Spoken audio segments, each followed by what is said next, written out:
Hey folks, this is Donnie. I'm up at the property.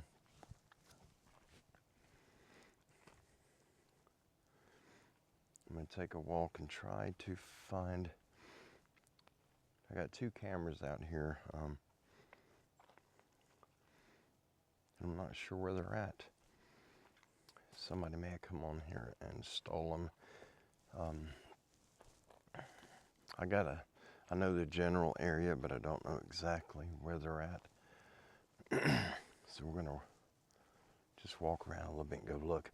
I have my backpack on because I have some of the attachments for mounting the camera, like to trees or sticks or limbs or whatever. And we may do that, the long articles that I have, the long one. I've been wanting to do on a live show, and all the free time I think I have, I keep getting messed up, and I don't have free time. And let me turn this camera around so you guys aren't watching me. Okay. Maybe this won't be loud. I don't think it'll be loud for you guys. All right. Here we go. I'm using the wireless mic. The microphone isn't all that great in the DJI action camera, the Action 3. I do like it. I actually love this camera. The battery is phenomenal in it. I can run this camera on 4K 60 frames per second with an attached microphone and film non-stop in wide angle, wide view, the lens in the real wide setting. And on one battery, I can film about as long as I can with the GoPro 10 if I'm filming in 1080p only. It'd probably be about two GoPro batteries, maybe 2.5. This thing has incredible battery life. We're gonna walk around and just look, see if I can find somewhere to do the articles. I'm just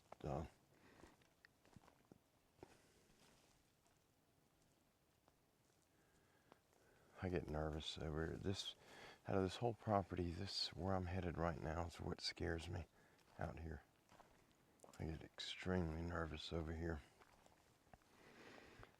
I'm armed, but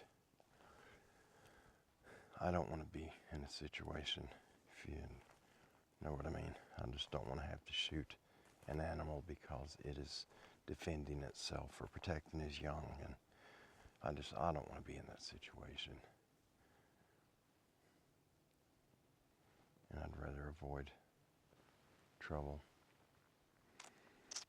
I got that camera it's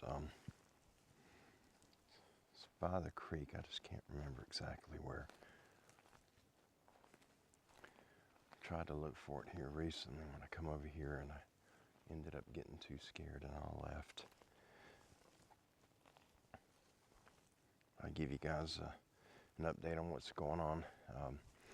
You all are familiar with our dogs. Gracie, that is our deaf puppy. Gracie's about 2.5 years old, I believe. But she has neurological issues, and she was born deaf. She'll walk with her head kind of cocked sideways a little bit, and she gets a lump on the top, her right side, the right side of her head, from her ear to the center of her skull. On top, it'll swell up. It stays a little bit swollen, but it swells up pretty big, and when it does, she doesn't have good balance. She's still happy and loving and wanting to play, but she'll fall and stumble. She's got the mentality of a 10-week-old puppy, and she will be that way for all of her days. However many days the Lord gives us with Gracie, she'll be that way.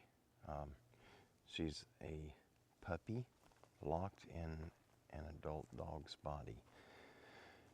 And that's because her mother, Ladybug, was severely abused by her previous owners. As you guys know, we rescued Ladybug and Petey. We worked with the Humane Society in the county north of us, and when they got the dogs away from that lady who had them, they were going to a kill shelter. They do not adopt out. They quarantine them for 10 days, and once they verify there is no rabies or other zoological diseases, then they put them to death. And we couldn't sit and let that happen. So we told them, we will take them. And we tried to find a home for the two of them together. Nobody wanted them. They wanted the male. And we were not going to separate them because they came from the same house. They were bonded, very loving. They just had a hard life. And so we removed the ads that we ran and said, nope, we're not getting rid of them. They're part of our family. We'll keep them, and we have. And Ladybug had to have an emergency surgery due to she ate something that punctured her internally, and they could not find the puncture. They opened her up, exploratory surgery. They could not find it. They closed her up, and the following day we went in there to see her, and she was severely swollen. And we told them this is not normal for her to act this way. She's very uncomfortable. She's panting. They came in. They stuck a syringe in the side of her belly, and they filled the entire syringe up with black blood. Not quite black, like dark tea or coffee. And they said that's an internal injury. They took her back immediately for emergency surgery. They had her open, and she had cardiac arrest on the table, and we lost her. Well, Gracie was acting as though she was in a lot of pain. She was not whimpering or whining, but she was moping with her head down low, tail between her legs, and that is not Gracie. She never has her tail between her legs. We took her in. They x-rayed her abdomen because she does eat. She swallows anything she chews. And he said, is that bedding? It looks like the stuffing in mattresses. And we told the vet, yes, her and Guppy ate a hole in our mattress a couple of days ago. Evidently she swallowed that stuff. And they kept her overnight. This morning they x-rayed her, and it was starting to move through her intestines. It was all in her stomach. And he said, we come and get her, just monitor her. As long as she passes it, which she should, then she'll be okay. But she's not out of the woods yet. She's still got that mess inside of her. So please, you guys, those of you that believe in prayer and praying for animals, please pray for our Gracie. She's one of our children, and I do whatever was necessary to save her life. And right now, it's out of our hands. It's all we can do is turn it over to the Lord and pray that God have mercy on her and get her through this. But anyhow, I got back late. We had to run by Chris's and take care of his animals for him. And I did hear from Brother Jeff today.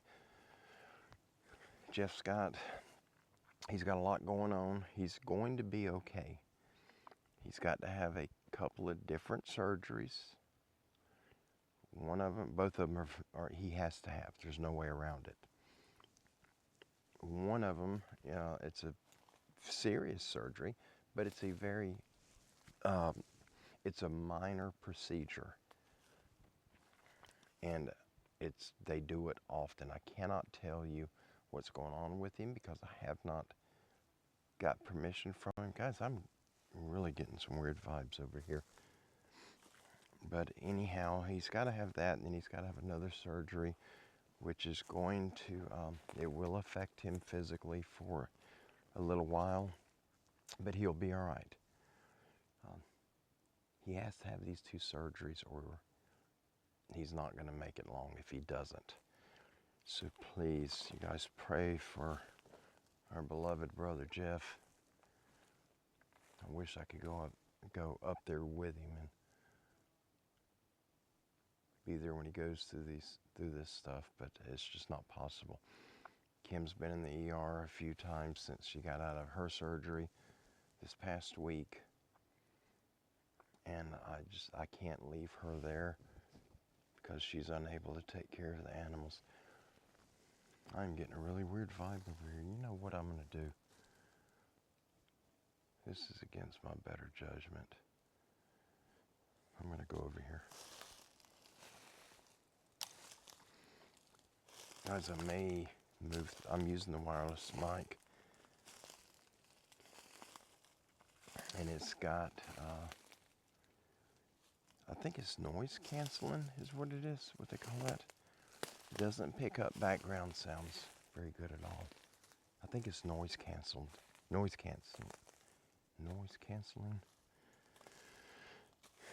Anyhow, I've filmed before, and I've had strange noises around me that I heard very clearly with my ears. When I got home and I looked at the video, the mic did not pick it up. But what this microphone's designed for is designed to pick up your voice and nothing outside of that. Guys, I'm just looking in the middle on the edge right here.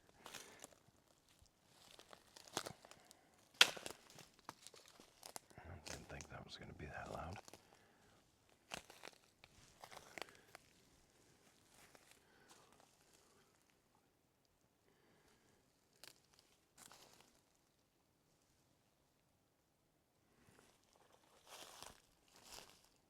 I may end up disconnecting this wireless mic. I don't know yet, just a thought. Maybe disconnecting it and using the microphones and the camera. They don't work as good as this mic, this wireless mic, but they will pick up the ambient sounds around me.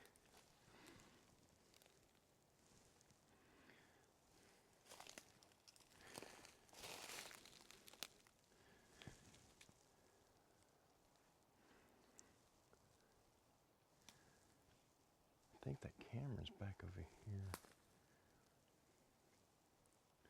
I'm trying not to box myself in.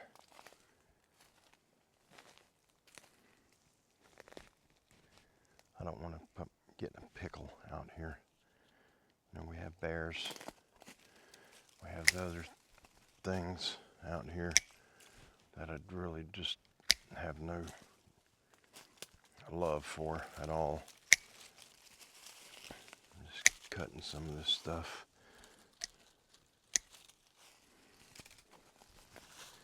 Trying to make me a little, I can get through this a little easier. There we go. Let's get this cut.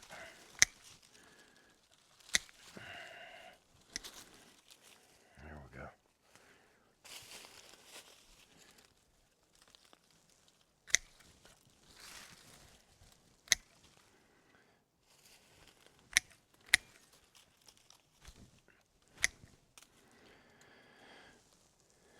Vines all over the place. Most of these are wild grapevines. And it's not hurting any that I'm cutting them. Because this property is just loaded with them. This entire state, Florida, is just engulfed with wild grapes. They're really good. Really, really good to eat.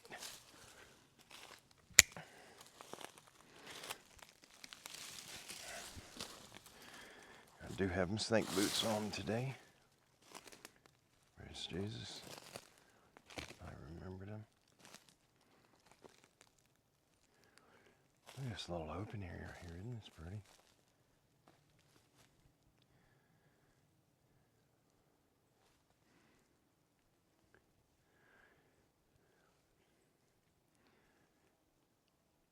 I end up putting a tree stand in here, maybe.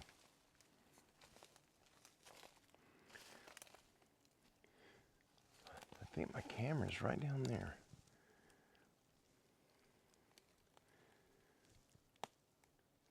As I'm just looking. Oh, I like this spot. This is pretty.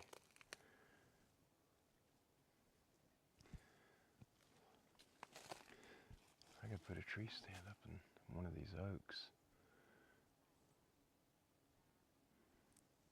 I don't know how much of it. It'll give me a nice shot up through here. Okay.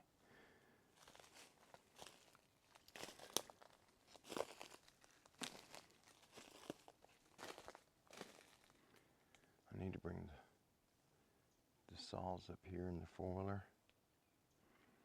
We can get in here and open this up some trails. You can see all the way through back there. Look at that.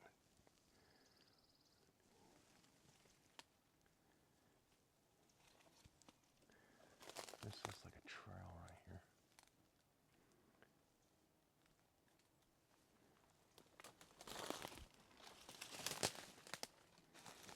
Oh, there's a dead pine. Sand pine. This is sand pine here. It's got the little small needles on it, little short ones. This property was planted in sand pine. And we got, there's acorns, or acorns. I'm sorry, guys. I'm going to get reprimanded for saying acorns. Sorry. That's just growing up. That's what we call them, acorns. I think it's my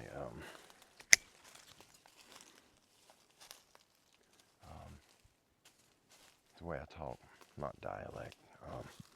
Or yeah, I guess it is dialect. Your lingo.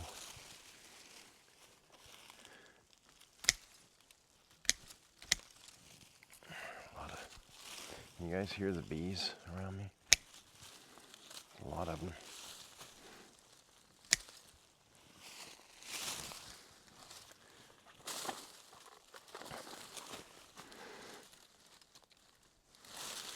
There we go. There you go. I'm trying to.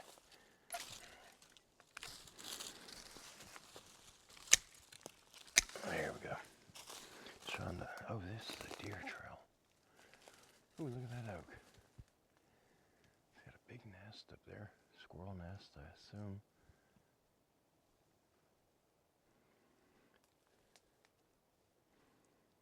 This is really pretty. Look at how all the trees are bent over, like looped. Like an arch, you see that? And these little ones right here. It's like they're tied together. Strange. Really strange.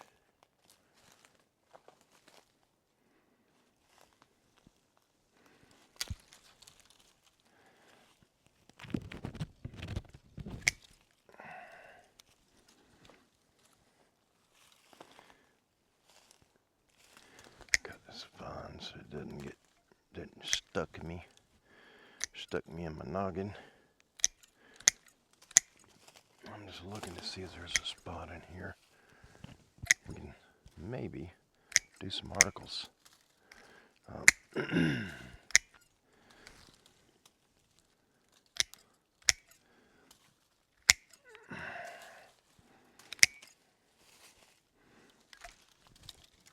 There we go.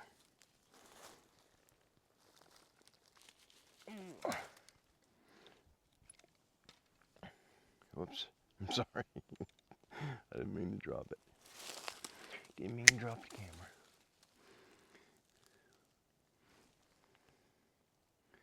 Wow, this is really pretty. Oh, hope that didn't fall. Okay, let me get out from under this.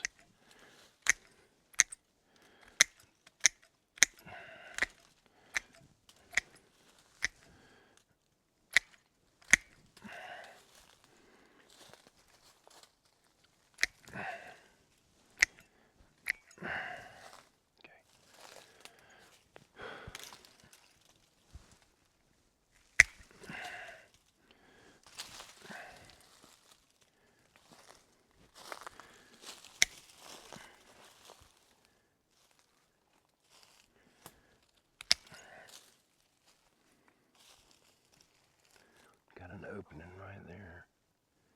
I don't know what that is. I need to go that way, but I don't know how to get over there. You can see a trail right here. I can go through right here. Here we go. Get some of this. It's Cubert.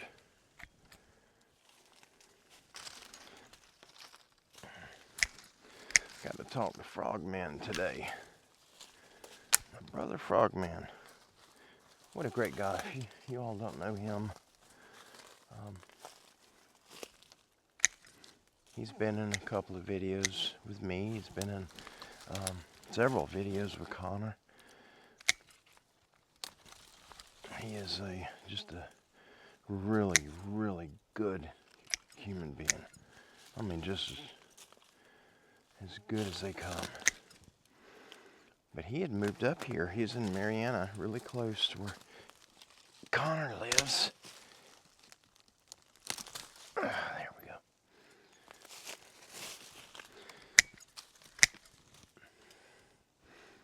This is getting me in the shoulder there. I don't know if I can cut this, and it's a little big. There we go. Man, ain't this pretty in here? Look at this. Oh, that tree's hollowed out right there. That's kind of creepy.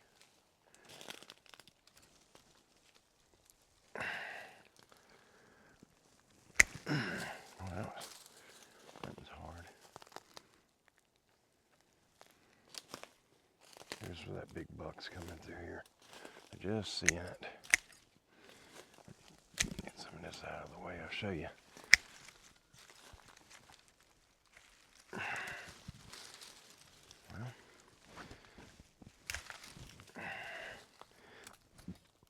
here we go.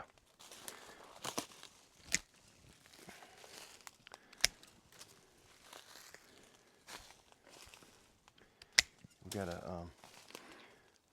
I don't know if I showed you guys the pictures. We got a nice 8-point in here.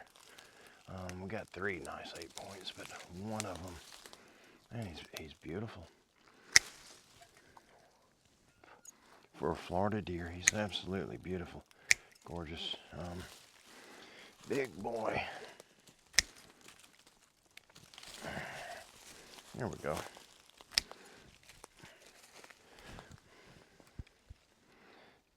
There we go. That rub right there is from the buck. So he's coming through here. I wonder if there's any more rubs in here. I don't know which way he's coming. It's so open under here. He could just about go anywhere, huh? Oh, there's an opening. It's like a trail right there. Let's go over and check that out. And guys, we are on the, I think, the south. I think we're south of Jeff's Corner, but we are close to it, like real close to it.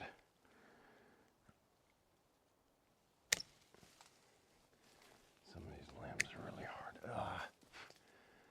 Some of that black hair stuff. I think that was moss. I didn't bring my big pruners or stuff like that. But I can cut littler stuff. Much more not so big stuff. All right.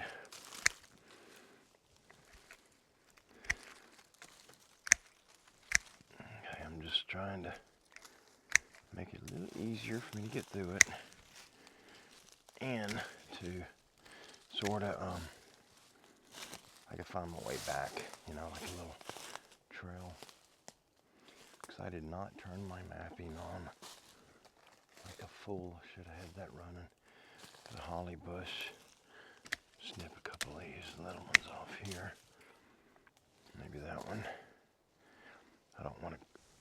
too much off.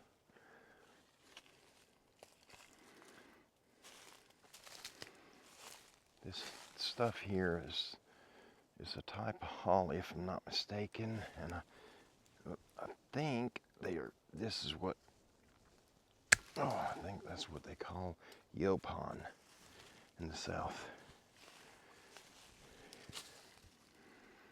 Pretty sure it's yopon. I don't know how to spell it.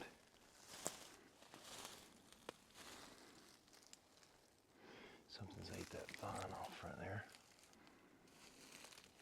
Wow.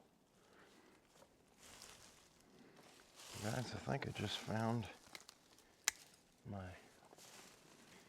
new hunting area. I think I'm going to put a stand up in here. Chris and I put a stand up.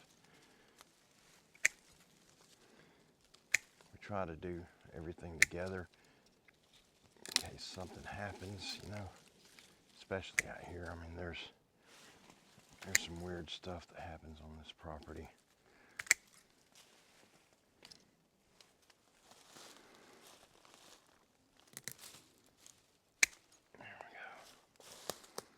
That's a huge pine cone. That's a longleaf pine. Yep, this one right here, you can see the bark. The bark's different. This is a longleaf. You know how crunchy that is? That's a longleaf pine. These are shortleaf pines. They got a different bark on them. And that's a longleaf right there, that big pine. If you look up, you can see them big needles, long needles on them. And then these have these little short rinky-dink. All right, sorry. I don't know why. I feel that I have to tell you guys that stuff. I'm sure every single one of you already know, so I apologize.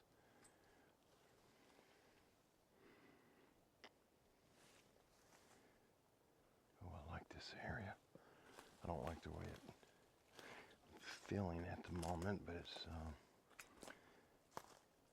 just fear. And I'll show you guys why. Do y'all see the big pine tree through there? That real big one? And we're just right past it, way out there. You can see that those pines. That's Jeff's corner. I mean, we're 150 yards from it.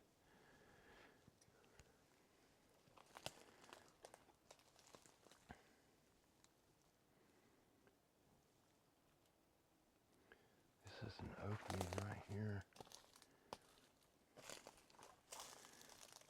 Okay, I believe I know where I'm at, I think.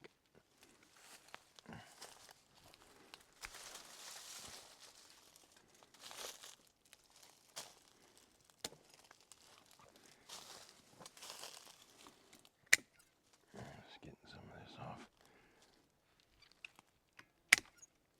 Golly, it's hard. Hard to cut.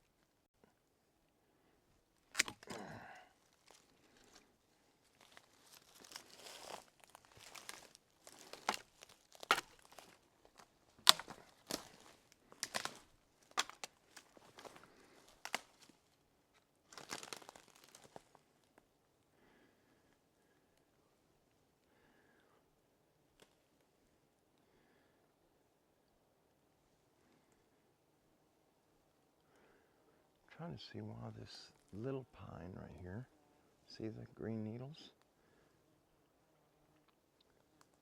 These limbs are not on it. These dead limbs like this one and the one right back there, there's nothing on it. I don't know why that pine's bent like that.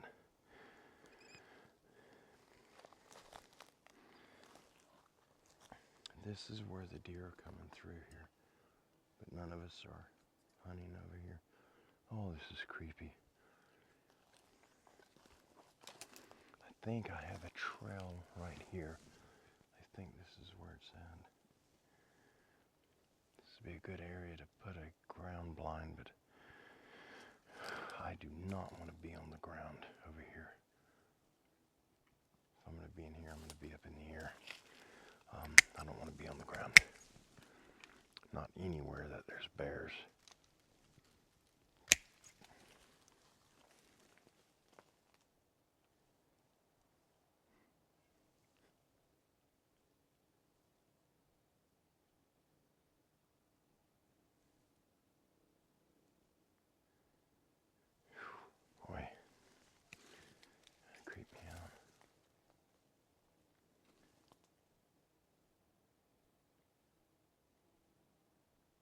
I have to disconnect this microphone. I'm hearing some stuff over here.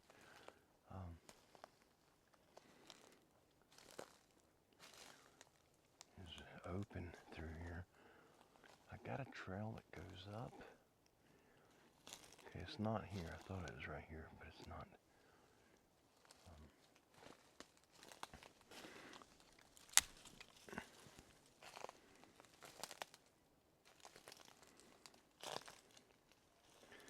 There's another buck rub right there on that tree. That holly or yopon, whatever you prefer to call it. Look at this one, right? This tree right here's bent over, which I don't know why, but it's got this limb right here's broke on it. It's still alive, so it hasn't been broke long. But what's knocked that limb off? What fell on it that broke it? This limb right here is from that pine, right behind it, that little pine tree. It's broke. It's laid over it, but that limb is under it. I don't know. This one is laid, right here, of course. I have no idea.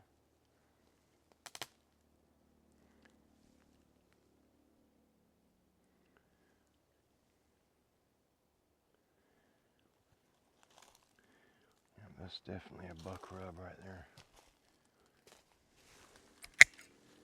Get me a little opening right here. Right there. It's a buck rub. It's an older one, but it looks like it was rubbed on this year. Eyes on four out there. Pretty close.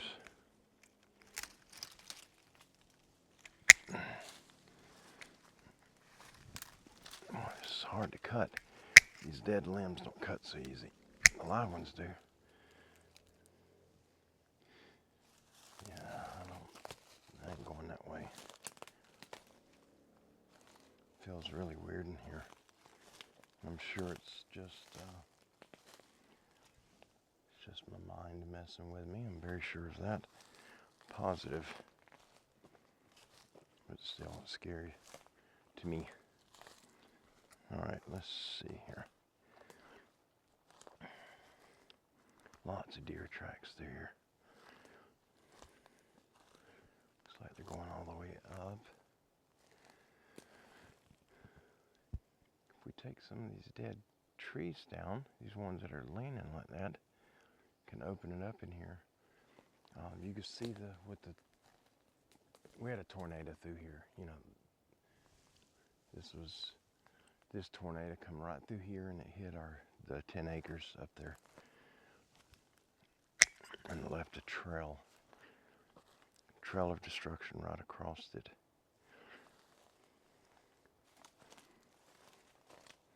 Ooh, I want to go over there. It's pretty. Let me clip some of this stuff right here. I don't know if I can cut that one. It's a big one. Just trying to. There we go.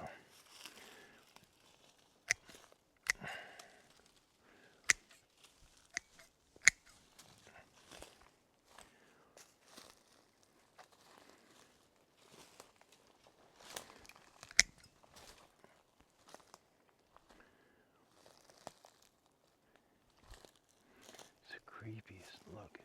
Man, you can see way down in there underneath this stuff.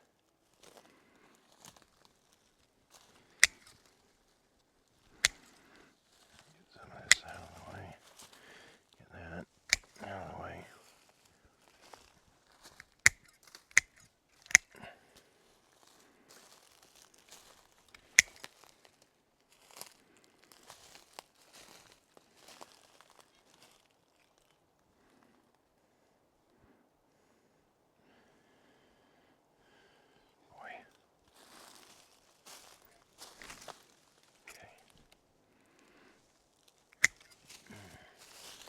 I don't know why I'm on edge like this.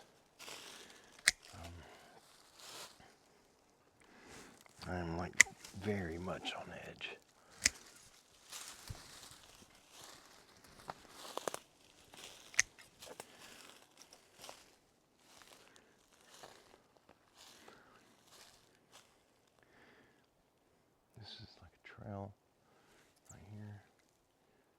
open a little bit up in here. Ain't much, though. Definitely a trail. Beat down game trail. I don't know where they're going.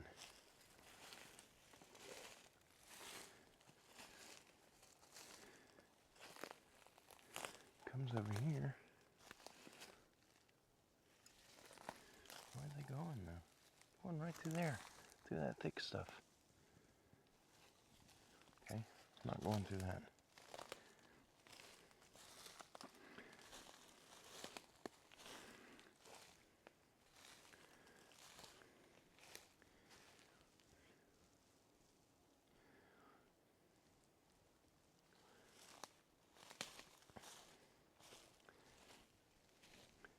Oh, that is so pretty in there. See if we can take all this dead stuff out. Put a tree stand right behind this yopon and that pine where I won't be able to go high because they'll see me. Let's cut this and this. When I come through trying to find this spot, I'll see all these clippings and I'll know I'm in the right area. There we go.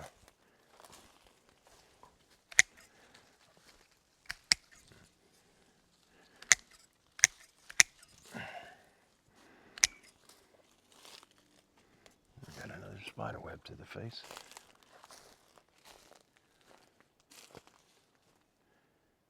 Well, this is nice and open right here too. The creek's right down there where it gets real thick.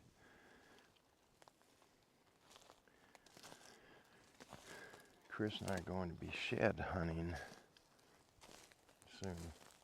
I'm not sure when exactly. Man, that is so pretty down there. My trail, my forward trail is just right over there. I think it's right by that tree that's down, actually. That is it. Look at that. Big oak tree. Oops, spider web. Oh, now.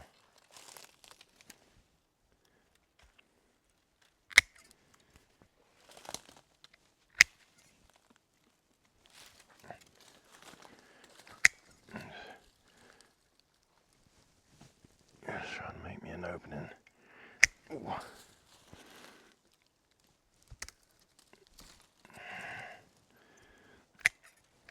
There we go.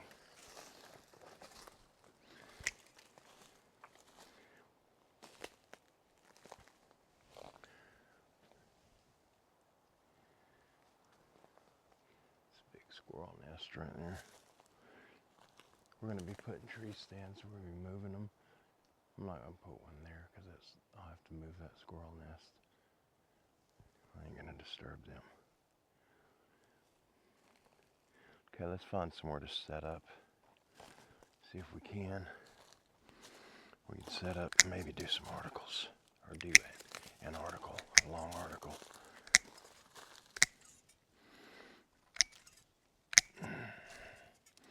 I'm going to get all this stuff here out of the way.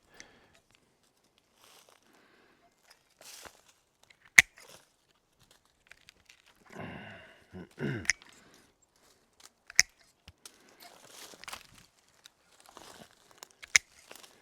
we go.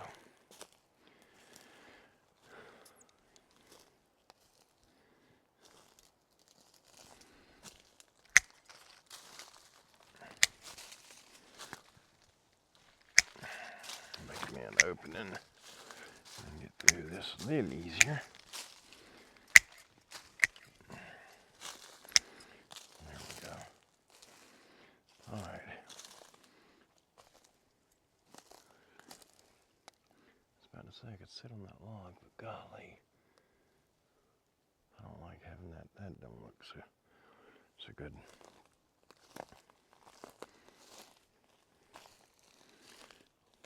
Okay, so guess mosey right on up over here.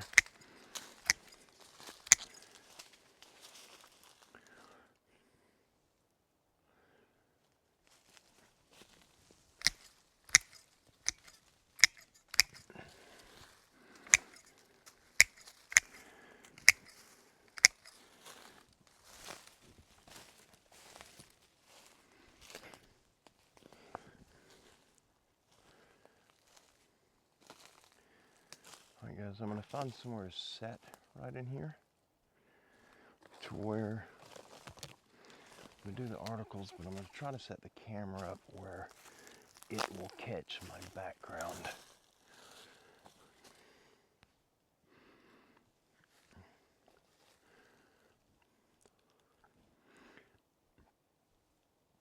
I don't want to sit on the flat ground, and this is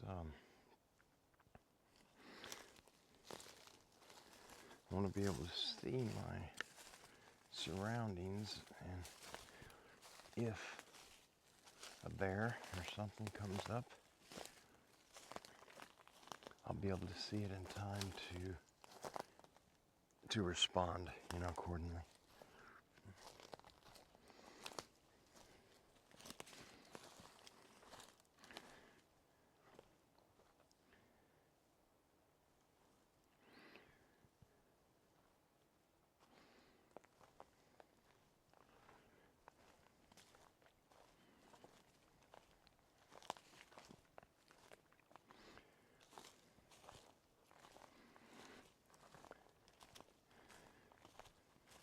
Go right over here.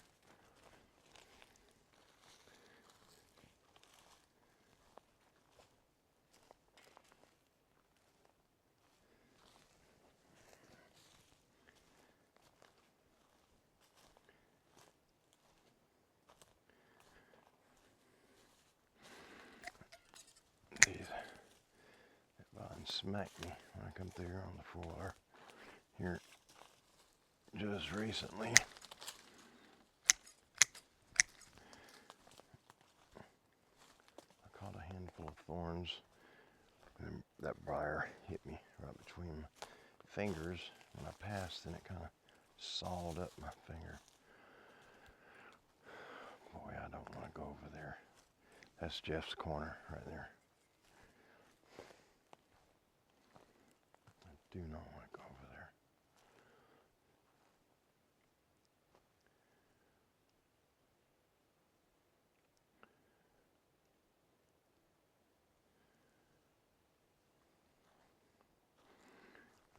See all the kick marks right here? I think that's coyotes. We've got a coyote problem here. We've got a lot of coyotes here.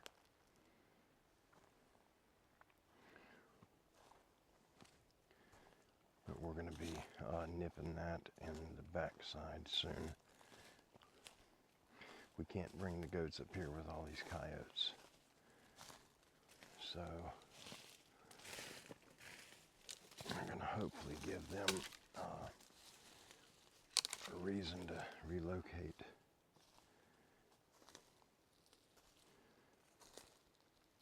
And that is so pretty right there, but golly Moses, I don't want to put my back to that.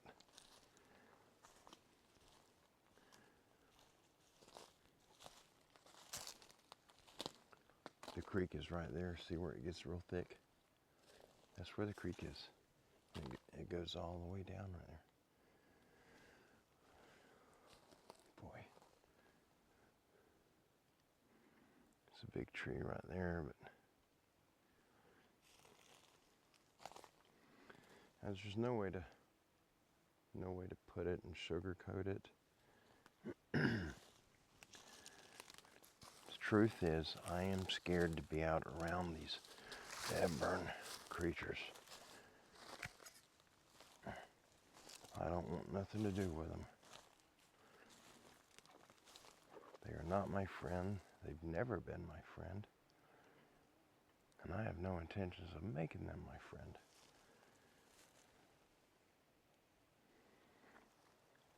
The sun is right there, so that's going to be in the view of the camera. It's going to mess up the video if I film that way. I want to be able to see that creek. I could sit right here on this root ball. But I want to be able, you guys can see the creek's right here. I mean, literally, that's it right there in that thick stuff.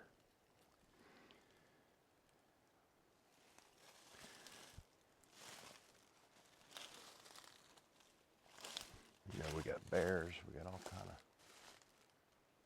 nonsense over here.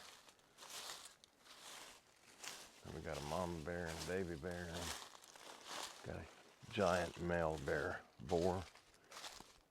I think, is it a boar? Bull? No, it's not a bull.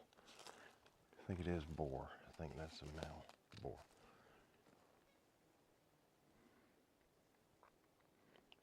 That is scary.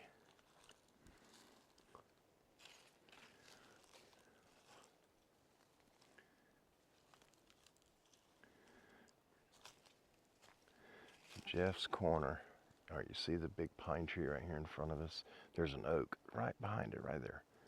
All right, right where that pine tree is, that's where Jeff's Corner starts, right there. I wonder if I could set on this tree and set the camera to kind of watch back there.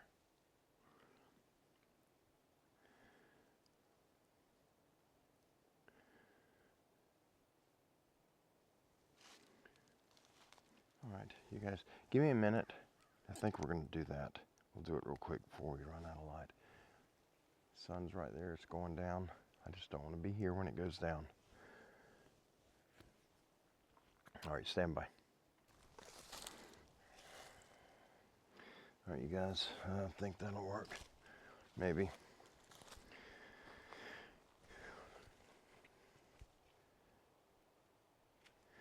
Okay, just try to pay attention to what's behind me if you can. I don't want my back to the creek. I really don't want my back to the creek.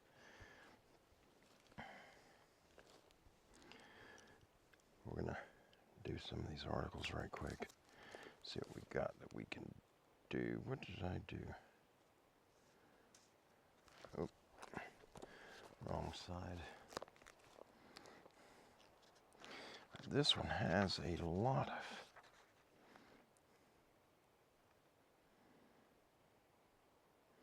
pictures.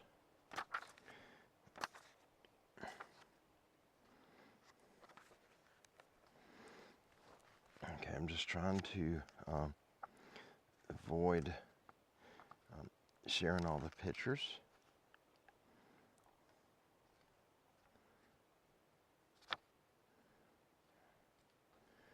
Okay, you know what, we're gonna try this, you guys. I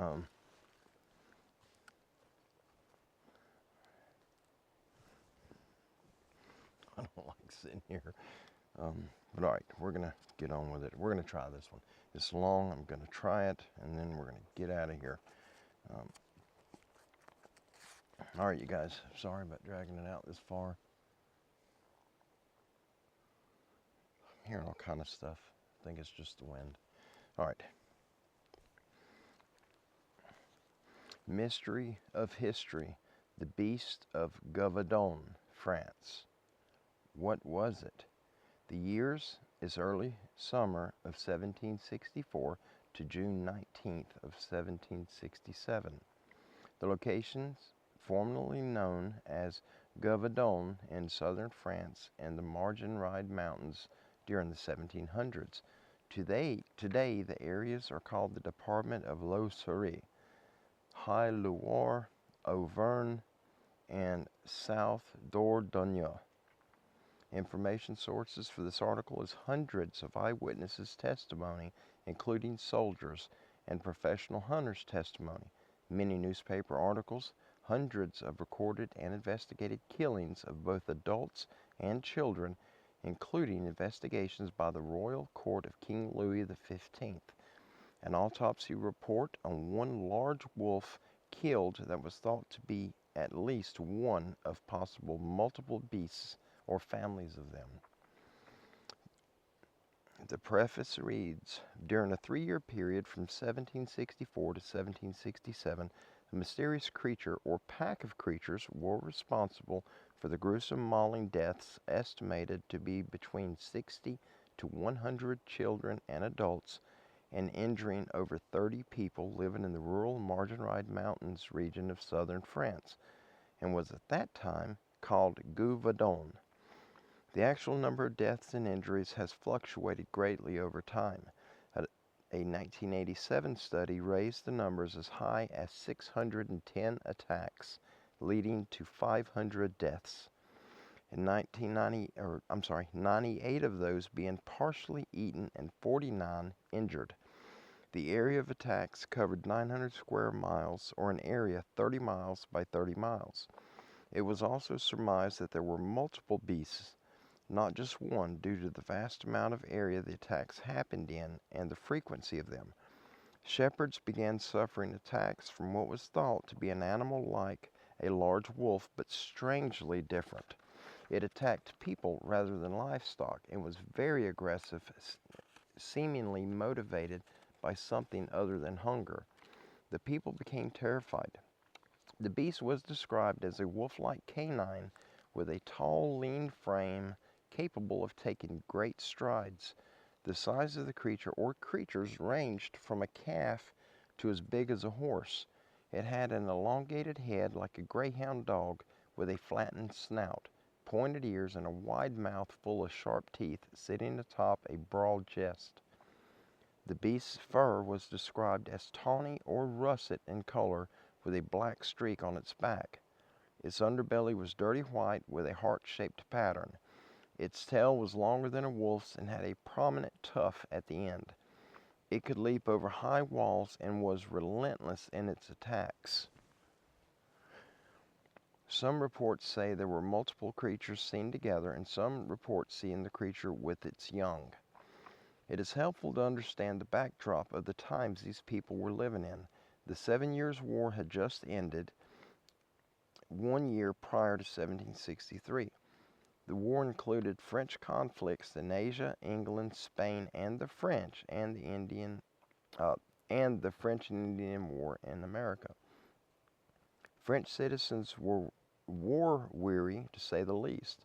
It would be 25 years in the future until the start of the French Revolution in 1789, so this was a time of peace in France for now. The locals knew all too well the mountains they lived in provided ample remote hiding places like patches of thick forests, rocky cliffs, hills, and overgrown fields for the beast.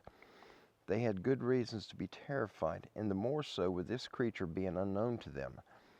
The 7 Years' War had recently ended, and newspapers needed stories to sell papers, so when the news of the beast reached Paris, it became a sensation.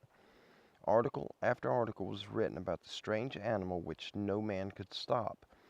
As the months passed, dozens of people were killed and others mauled, and local troops were called in to halt the bloodshed. By late December 1764, it also became clear of the real possibility there were multiple creatures over a large area. Captain Duhamel and 50 mounted infantry combed the countryside for months, but to no avail. History is full of horrible monsters, some real and some mythical, but for the people of mountainous rural southern France in the mid-1700s, this one was real. It killed so many people that King Louis XV had to send troops to destroy it. What was the beast or beasts? A large vicious wolf, a dog-wolf hybrid, an escaped lion, or something else? Something more paranormal?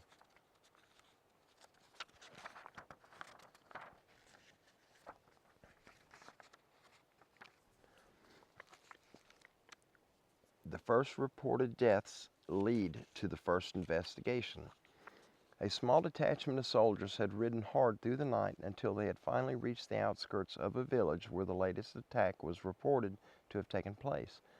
Eagerly dismounting from their horse, their lieutenant had immediately hurried off into the depths of the village, leaving the rest of his men behind.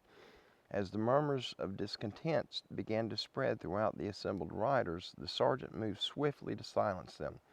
These men were hardened soldiers of great value on the battlefield, but in peacetime they proved difficult to keep motivated and engaged, particularly when their new commanding officer was barely an adult and from some rich Parisian family. Ordering 2 of his men to stand watch with the horses, he led the rest through the narrow streets towards the main square of the village, where a small crowd of villagers had assembled. In the middle of the crowd knelt their lieutenant, a gloved hand clasped across his mouth and fresh vomit on his boots. Sighing to himself, the sergeant assumed that the two corpses laid out on the ground in front of them were probably the first that the young officer had seen. He moved forward, holding out the canteen for his superior before kneeling down himself to inspect the two bodies. Drawing back the first blood-soaked sheet, he found himself recoiling before quickly replacing it. Despite having fought against the British and their allies in India during the recent war, he had never seen such savage brutality inflicted upon a human body.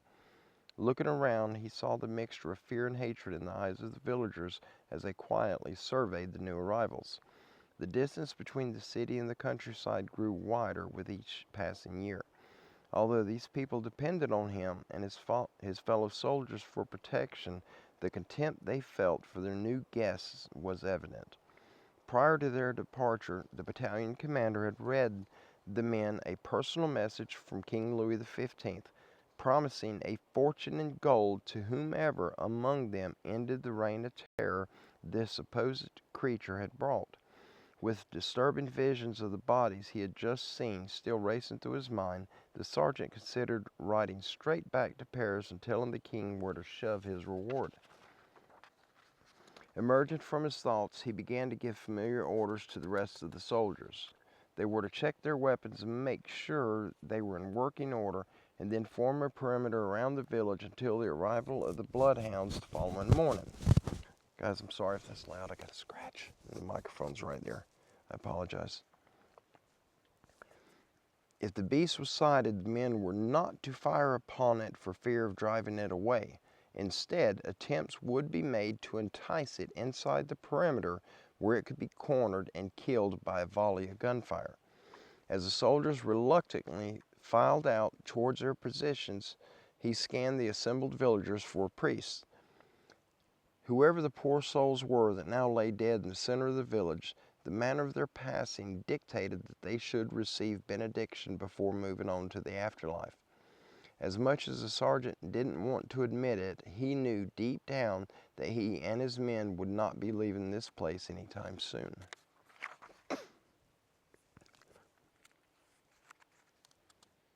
We got pictures of the area. And guys, these pictures, they don't show a creature, it's just showing what the area looks like now. And so, Brother Don, forgive me for not showing the pictures, but I want to get this article out to our family here. But yes, keep sending pictures, please. Brother Don's getting some more stuff together for us too, you guys. And if you don't know who I'm talking about, Don Moore. He's part of our YouTube family here, and he is the backbone to what we're doing when it comes to these articles, sharing this information with you. Guys, we're not pushing it upon you to receive this. Take it for what it is. It's either fact or fiction to you. But if you want to listen to it as entertainment, it's that too. We live in a strange world, and there's weird things showing up more and more with every day that passes. So I don't discount or discredit anything, not these days. I've seen too many weird things, and especially at this property. But anyway, I'll stop babbling. Sorry. I just want to apologize to you guys for not showing these pictures. I just want to read this and get going. All right. The first recorded attack. The beast committed its first recorded attack in the early summer of 1764. A young woman who was tending cattle in the Mercoeur forest near the town of Langon in the eastern part of Gouvedon saw a beast like a wolf, yet not a wolf, come at her. However, the bulls in the herd charged the beast, keeping it at bay. They again drove it off, and after it attacked a second time. The real terror begins. The first victim of the beast of Gouvedon took place towards the end of the summer of 1764.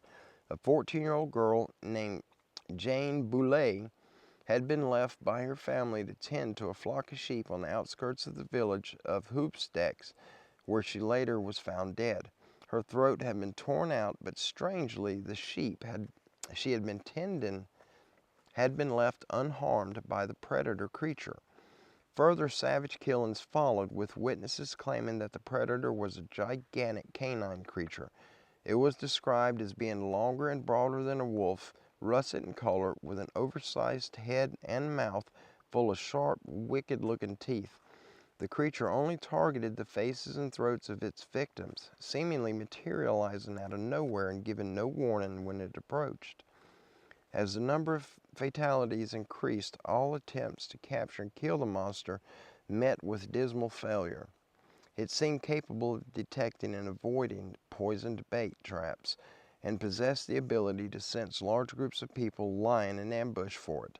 Survivors who had injured the creature and driven it away claimed that the wounds they inflicted had mysteriously healed, and that bullets, which hunters had fired at the beast, seemed to bounce right off its thick hide, causing no visible damage. Guys, I am going to show you these pictures. These are drawings, artist depictions of this creature, and I do want to show these to you. We've seen many pictures of different landscapes, and I have not looked at all the landscape pictures here, and I did not look at these. I got to flip past them to get to the rest of this article, and I could see what's in them. All right, I'm going to try to do this. The camera's kind of in a weird place. Let me make sure my screen's on. It is on.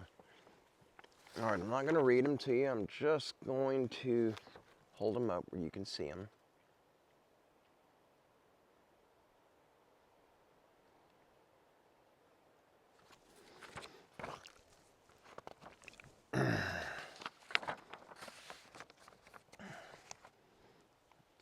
My screen cuts off after 3 seconds, so I can't really, I have to get it close and just hope I'm holding it right.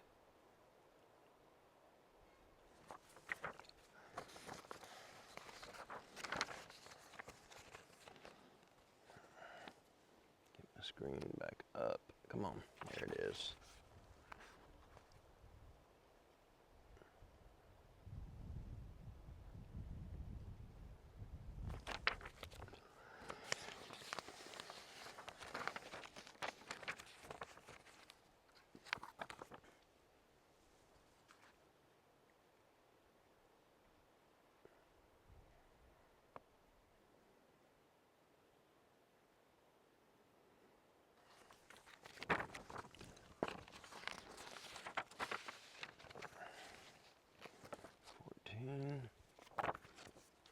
I'm sorry, I'm just reading the numbers on the pages.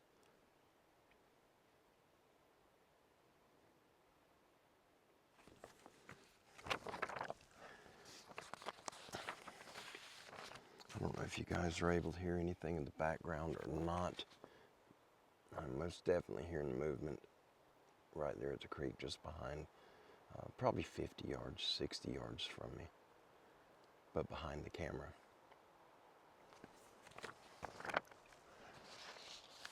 Okay, and then back, that's the first picture. All right, let me get back over here.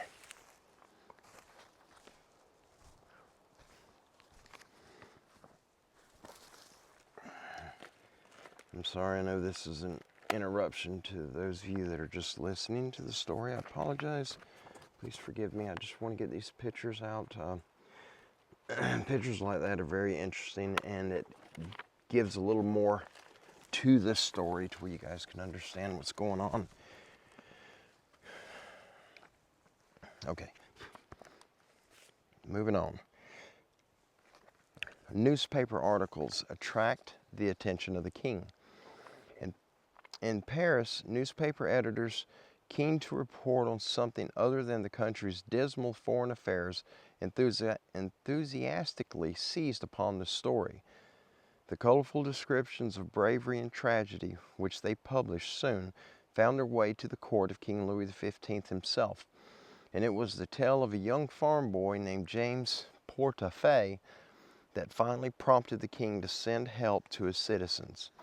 On January 12, 1765, 10-year-old James and several other boys were herding cattle across the field near some woods when the monster appeared from the tree line. Ignoring the large group of cattle, the monster made a straight line for the boys, who instinctively banded together and fended it off using their spears. Several of the boys, including James, sustained severe injuries, prompting the king to reward their bravery by pledging to fund their future education and sending several parties of soldiers to the region to kill the creature. The king sends soldiers to kill the creature. Early in 1765, 50 mounted soldiers were led by Captain Jean-Baptiste Dumel, a veteran of the 7 Years' War, who saw this opportunity as a possible means to atone for the Army's recent string of military defeats. Dumel made efforts to draft the rather reluctant villagers, ordering them to deploy across the countryside in large groups with the intention of herding the beast towards his position, in which he had only a small amount of officers. He also tried dressing up male villagers as women to act as decoys and lures, since the monster seemed to prefer attacking females.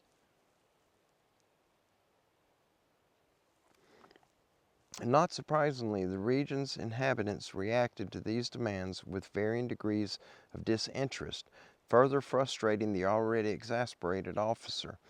The captain and his 50 mounted soldiers combed the countryside for months, but to no avail. It was while Dumel was attempting to coordinate these efforts that one of the most famous encounters involving the monster took place. The most famous encounter. 19-year-old Mary Jane Vallée was crossing the river Desiez with her younger sister when the beast attacked. Using a knife at the end of a wooden pole, she speared the creature through its chest and drove it away, earning her the nickname of the Maid of Gouvedon. By now, a professional wolf hunter arrives.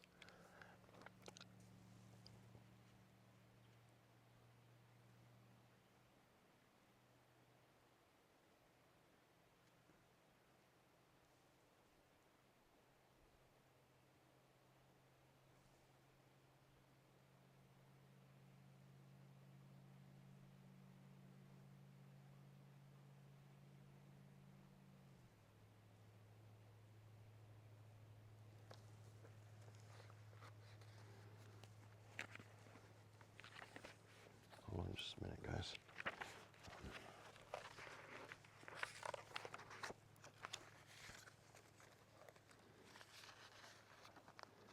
Come on, get in there.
Guys, hold on. Get my screen working. Come on now. Why is it not working?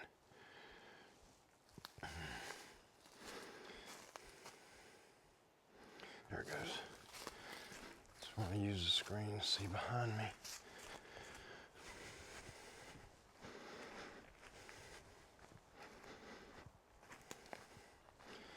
Screen keeps cutting off. There we go.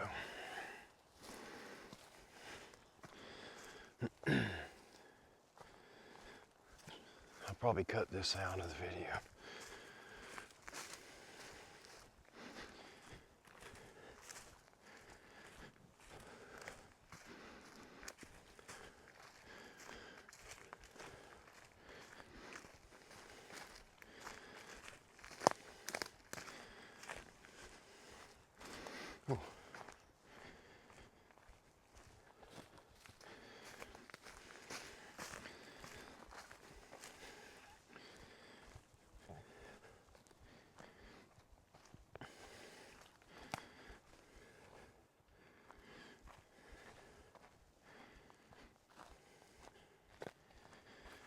Just keep an eye back there. I'm gonna extend this out. It's gonna put y'all way up there, but here we go.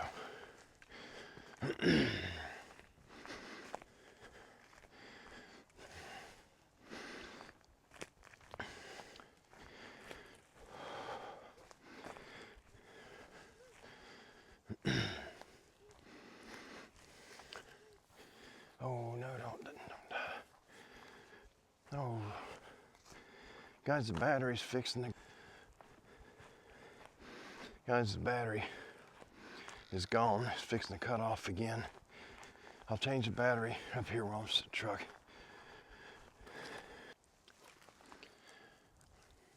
All right, folks, sorry about that. Turn my screen on. Make sure it's, yeah. All right, here, I'll just kind of get down. Set it like that to watch behind me. Guys, I'm sorry about that. Let's finish this article, and because I'm 99.9% sure that this mic probably didn't pick that up. It may have. It was pretty loud, but I'll explain that to you when we get done. I want to get this article done, and I'm so sorry for the interruption. Stuff always happens up here. It's nothing new. It's not out of the ordinary to hear people or something murmuring, talking. But it sounded like there were two or three of something down there. All right, guys, here we go. Just pay attention to the back. Don't watch me. Watch behind me right there. Oh, I ain't got it turned right. I don't believe. Where is my trail? Here we go. That would be it right there, I think. That's it. Yeah, that's it, I think. Nope.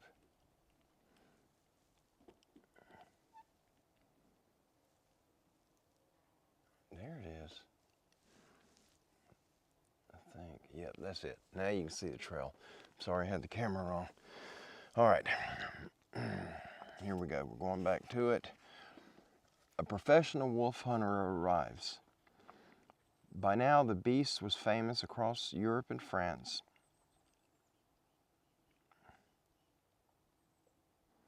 Let me start that over. Don't sound like it's worded right, but by now, the beast was famous across Europe and France, was mocked as a country that couldn't even kill a single animal. When Captain Duhamel's methods failed to prevent the rising death count, the king, on February 17, 1765, sent two professional hunters, a man by the name of Jean-Charles Denval and his son, to kill the creature. He was the greatest wolf hunter in France. Believing this creature to be a wolf of some kind, they took a very different approach to that of the army, using 8 bloodhounds to cover the countryside and then setting concealed blinds near any trail they detected might be used by the creature. 4 months later, more innocent victims had been killed and mutilated, and the hunters had little to show for their efforts. The beast was simply too clever. Enraged with their failure, the king replaced them and ordered his personal gun bearer to resolve the situation once and for all. And these are just these are the pictures of the king and the people in the room where this guy organizes hunts. Okay. A desperate king sends his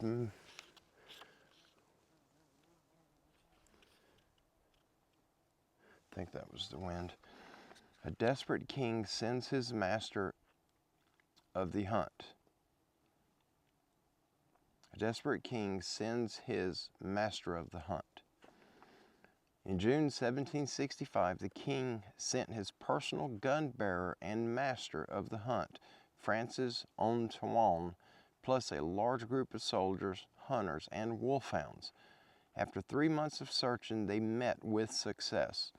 On September 20th, 1765, the hunters tracked a large wolf to the village of Chazes, where they killed it, and where some witnesses identified the body as the beast. It measured 5 feet 7 inches long, 2 feet 7 inches high, and weighed 130 pounds. Antoine also claimed that in addition to the large male wolf he killed, an accompanying female and several cubs which were already larger than the female.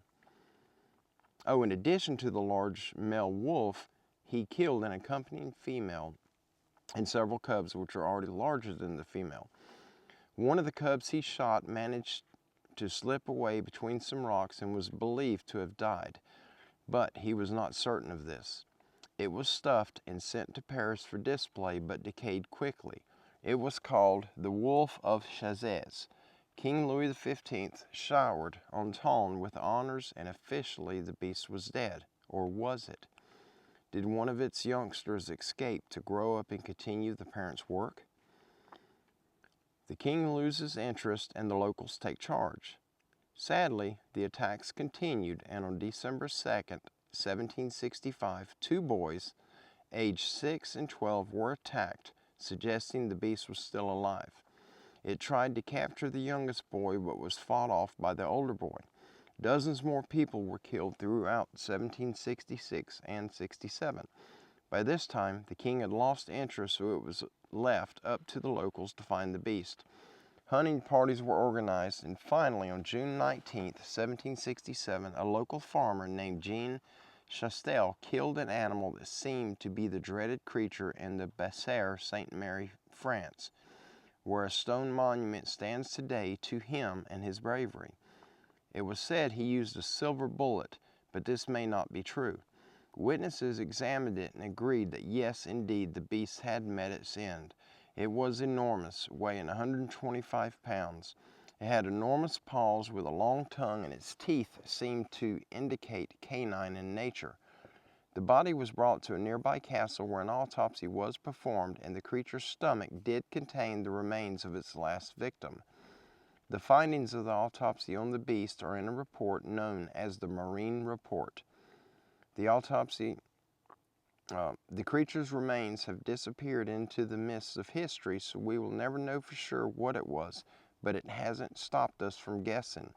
It was at this point, after 3 years, that the attack stopped. It seemed the beast was no more, or at least not in the area anymore. Had it been killed finally, or did it move on? And I think I'll show these pictures. Let's see what we... These are drawings, artist depictions.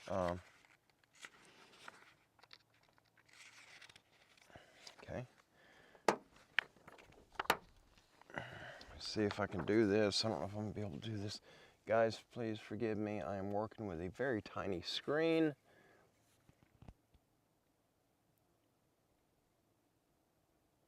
I'm just going to try to wing it. My screen keeps cutting off.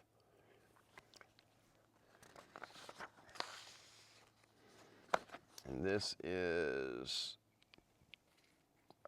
that's the master of the hunt, Francis Antoine.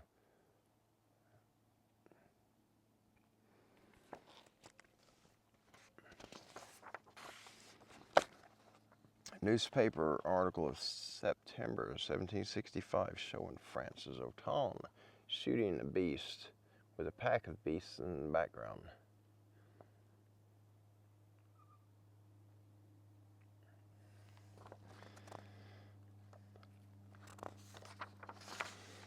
A newspaper article of September 20th, 1765, Francis Dogman shot a wolf 5 foot 7 inches long, 2 foot 7 inches high, stuffed it, and sent it to Paris. However, this was not the beast as the attacks continued. I'm guessing these are the actual pictures from the old newspaper.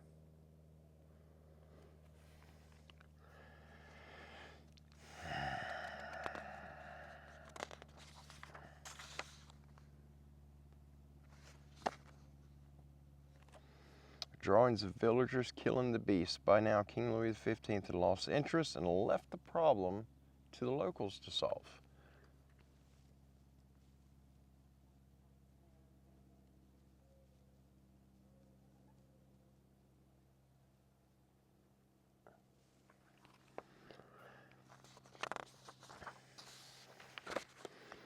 And here's the local farmer, Jean Chastel, who killed an animal in June of '67. That's when the attacks finally stopped. There's the monument that they made for him.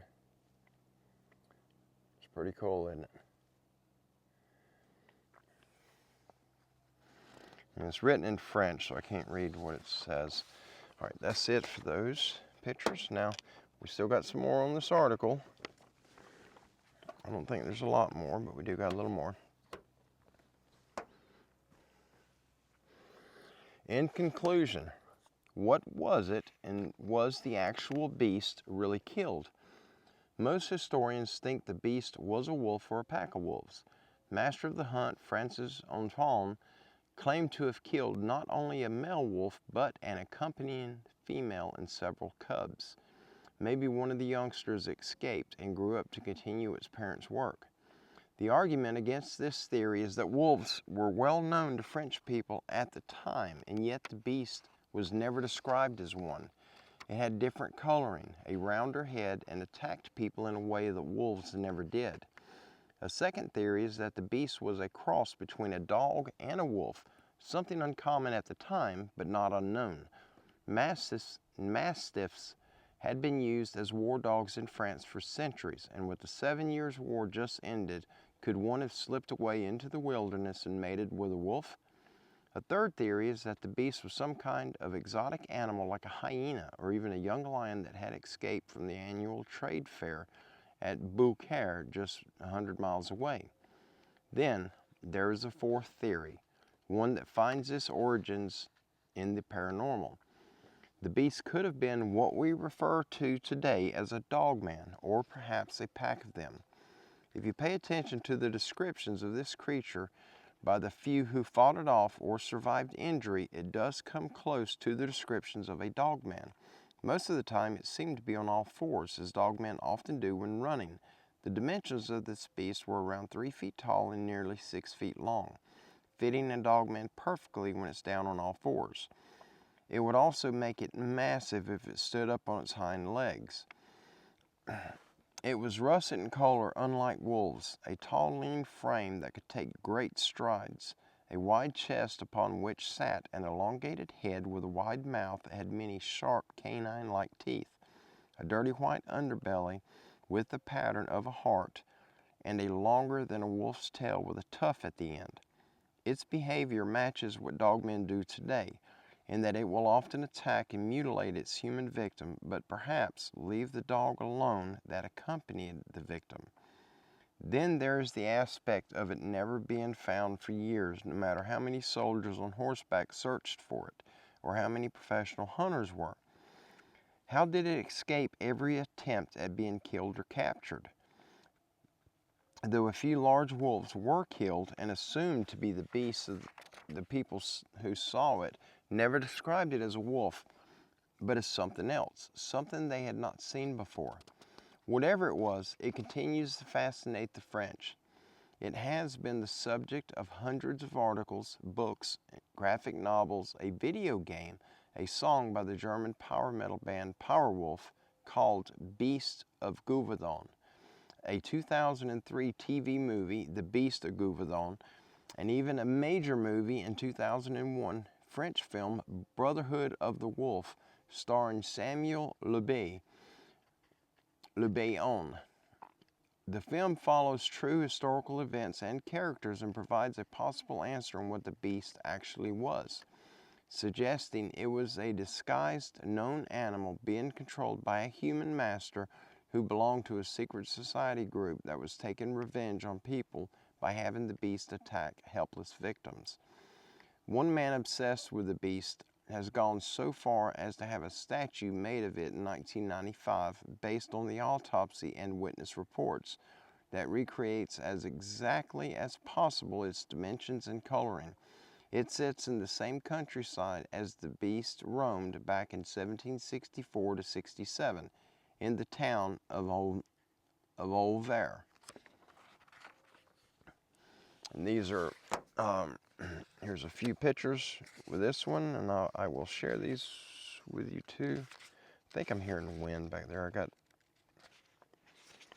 I got quite freaked out back there, which happens to me regularly. So guys, don't think anything major happened. I get scared when I hear people like sounds coming from that creek. Somebody walking in the water and walking in the leaves, that freaks me out. Brotherhood of the Wolf.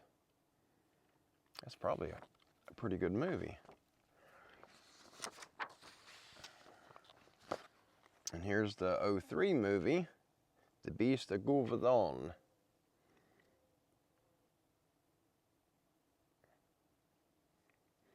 As I'm trying to hold this right, I don't have a very big screen I'm stuck on my truck here. Oh. Alright guys, I'm sorry, my microphone's got a very strong magnet on it, and it stuck to the side of my truck, and then it came out of my pocket, and I was kind of pinned to the truck. Alright, let's show the rest of these. And there's the statue of the beast, the Night Shield, Mary Jane Valet, that was stabbed it with her homemade spear. And there's another picture of the same statue. Very cool.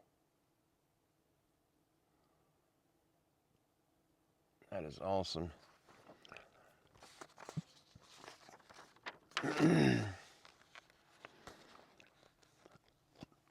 And this one reads, is it possible this cryptid, what we know today as a Dogman, was the true identity of the beast of Gulvedon? Did they run on all fours, and were there packs of them? Most reports cited multiple creatures and even juveniles. And there's the drawing for that, or the artist's rendering. I don't know what it is. It's one of them.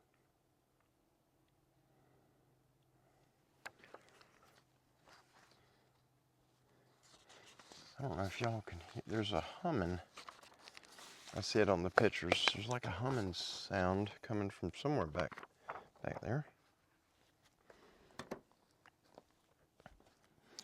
Museums to visit. If you go there today, remember former names of villages and areas that existed in 1764 to 67.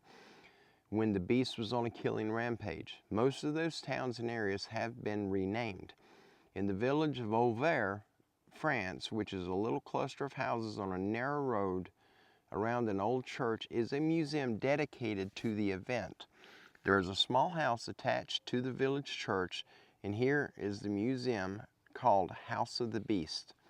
The story of the horrors that unfolded in Gulvedon from 1764 to 1767 is laid out in photographs and text on poster boards. There you will also find a few spears and weapons that were used to hunt or ward off the beast, and many reproductions of the fantastical renderings done of the animal over the years. Local school children have constructed their own idea of the creature's looks using a piece of old shag carpeting and rubber gloves for the paws. It was built exactly to the measurements that were taken when the body of the beast was examined in Paris, and all the colors and other features described by witnesses who encountered it for themselves. There is also a detailed list of the victims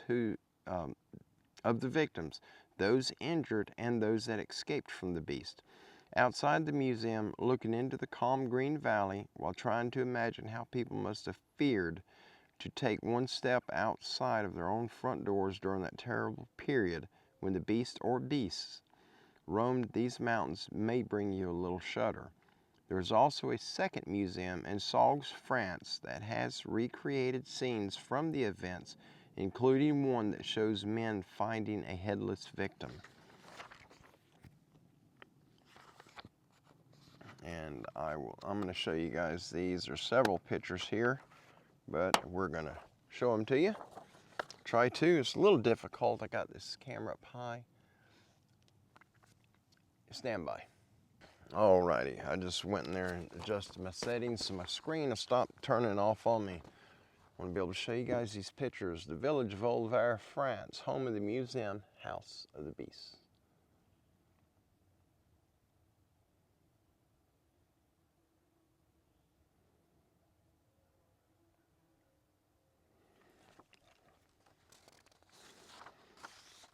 Here's the House of the Beast Museum. Another picture, a closer picture of it. Trying to get the picture in the window. I'm sorry. Guys, I got such a tiny viewfinder.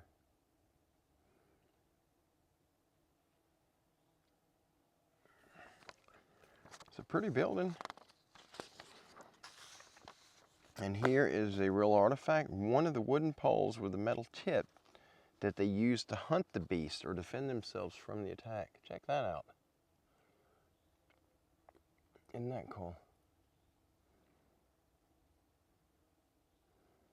Yeah, I would say that's a little on the primitive side.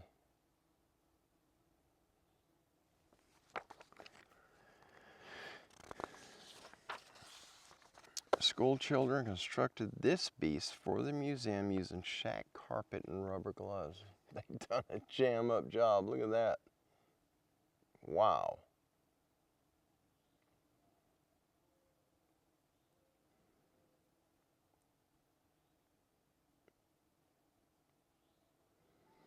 Isn't that crazy? That's some kids with talent, for sure. Here's the flagpole dedicated to the beast in Gouvedon.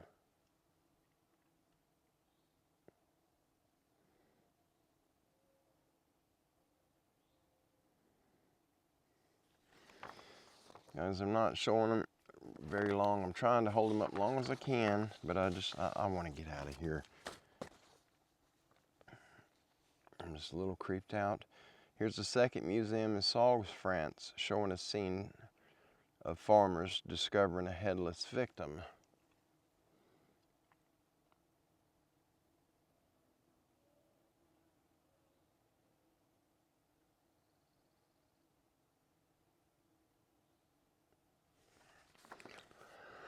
Whew. Here's the village of Olver, France, home of the museum. Oh, we already seen that one. I'm sorry, I already showed it to you. All right, guys, that's it for that one, that story. Thank all of you for hanging out with me today to hear these. And thank you, Brother Don, for sending this information over to us for all of us here to listen to and enjoy. And, you know, guys, if this is not up your alley, if you're not into it and it doesn't tickle your fancy, so to speak, there's no reason to bash it. You know, it's not hard to click onto a different video. You don't have to watch this.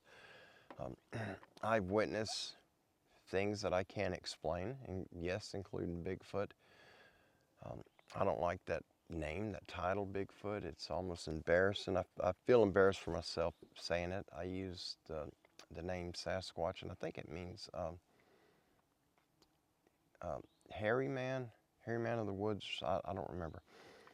But I've had encounters with them, and I've also had an encounter with these things, these werewolf creatures. I was with Jeff Townsend when I run into that. He and I both seen it, and we were just feet from it, 15 feet. It wasn't big. It wasn't a giant. People that we've talked to think it was a juvenile, but either way, it was scary to see. There was no fear emanating from it, but it was very real. It wasn't a guy in a costume. We were both armed. Jeff had a long arm, a very powerful cannon with a magazine full of big 45 caliber bullets, and he had it aimed at this thing. If it was a guy in a costume, he would have, you know, come out pretty quick. Hey, don't shoot. I don't know what they are. I don't know where they come from, the Sasquatch or these werewolf things. I have no idea. But the deeper you dig into history, the ancient writings, ancient texts, cave paintings, it goes on as far as our history.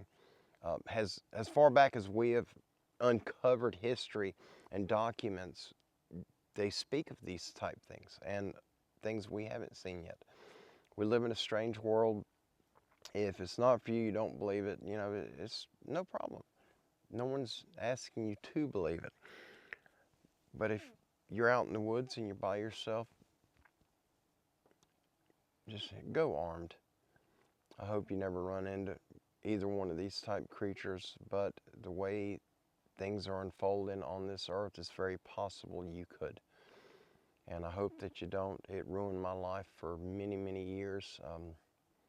I still am dealing today, present day, with PTSD from what I encountered. So you guys just please, you know, just take it for what it is. You don't have to believe anything that's shared here.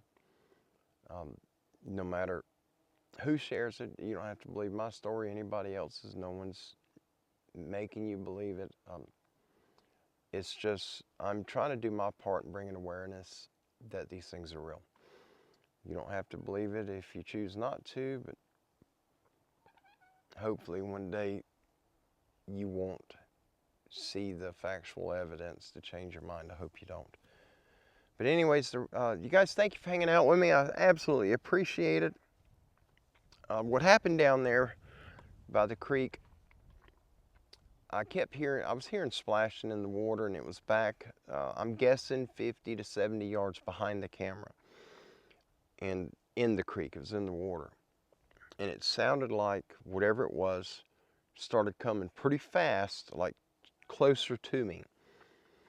And then it stopped, and you could hear the individual steps in the water, you know, splash, splash, splash, and then something on the bank. And I'm not saying it was bipedal.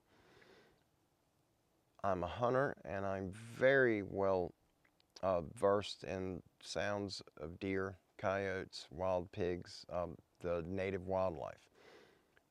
I can just about pinpoint with probably 95% accuracy from just hearing the footsteps of what type of animal it is. And what I heard down there is like what I've heard hundreds of times before here and on other properties, and it sounded bipedal. It sounded to me that it had 2 feet. This time it sounded like it was 2 of them, maybe more, but it was whatever was up in the leaves definitely sounded bipedal. Whatever was in the water sounded bipedal. I didn't see nothing. I heard it, and it was getting closer to where I was sitting, getting closer fast. And when I realized what I thought I was hearing in the leaves, when I realized it was something in the leaves, and it sounded like they were together, one creature's in the water, one was on the hill right beside him on the bank in the leaves, and they were coming toward me. That's when I said, nope, gotta go, gotta get out of there. And I apologize for cutting off the article right then without any warning and packing up, but I had to get out of there. My heart ain't gonna handle running into one of these things again. I've no desire to run into them. We're gonna get this property fixed up. We're gonna get a lot of it cleared, and we're gonna have enough activity, human activity out here, that hopefully they'll choose to move on their own accord. I don't want it to turn into something where there's got to be gunfire or explosives or anything of the sort. I want it to be a peaceful transition for them to peacefully move on. Right here, we're surrounded by forest, miles and miles, any direction you go. If you head toward the highway where I come from, it's 9 3/4 miles from right here where I'm sitting to the highway. 8.5 of those miles is forest, it's all woods. South of me, it's probably closer to 16, 17 miles, all forest. North of me, I have no idea. It goes a long way north. to the east of me, it goes a long way, probably 20 miles. And then there's one road, you cross it and it's forest for 70, 80 miles. We're in the middle of nowhere. So these things, they have plenty of room. The creek that comes through this property, it comes out of another property over here on this side of me. I don't know how far it goes to the northeast, and it continues to the west.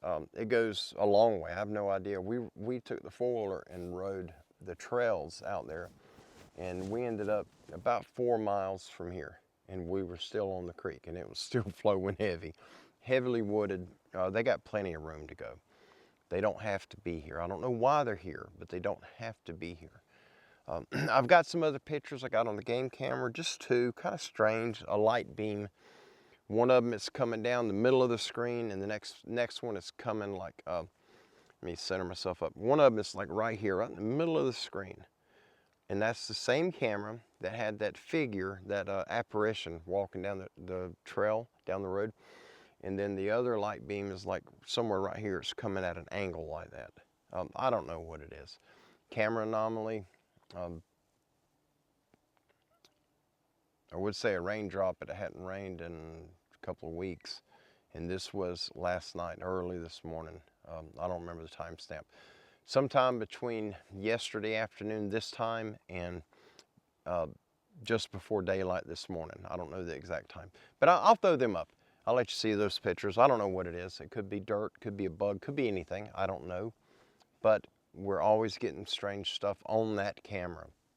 The next camera, 400 yards from there, we don't get nothing on it like that. We just get animals, regular wildlife. So I have no idea.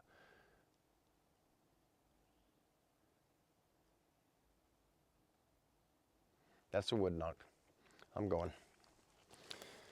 All right, guys, I love you. God bless you. Y'all have a wonderful evening. I'm getting out of here. That was fairly close. Y'all have a good evening. We'll see you soon. God bless you. Bye-bye. My junk.